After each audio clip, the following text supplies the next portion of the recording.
ఒక్కసారి నమస్కారం చేస్తే చాలు ఆవిడ జ్ఞాపకం ఉంచుకుంటుంది. ఇక మళ్ళీ అడగక్కర్లేదు మనం నాకు ఇది కావాలని.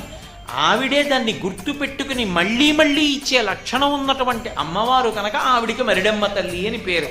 ఒక ఊళ్ళో నూకాలమ్మ. నూకాలమ్మ అంటే భూమి మీద నూకలు ఉన్నాయి, ఈ ఊళ్ళో నేనున్నాను, ఈ ఊళ్ళో నేనుండి ప్రతి పూట అన్నం తిని బ్రతకగలుగుతున్నానంటే ఆవిడ అనుగ్రహం. భూమి మీద నూకలు ఉన్నాయిరా వీడికట్ట, ఇక్కడ నాకు నూకలు మిగల్చి ఆయుర్దాయం ఇస్తున్న తల్లి ఈ గ్రామానికి అధిదేవత. అందుకే ఎప్పుడైనా ఊరు విడిచిపెట్టి వెళ్లే ముందు గ్రామదేవతకి చెప్పి వెళ్ళాలి.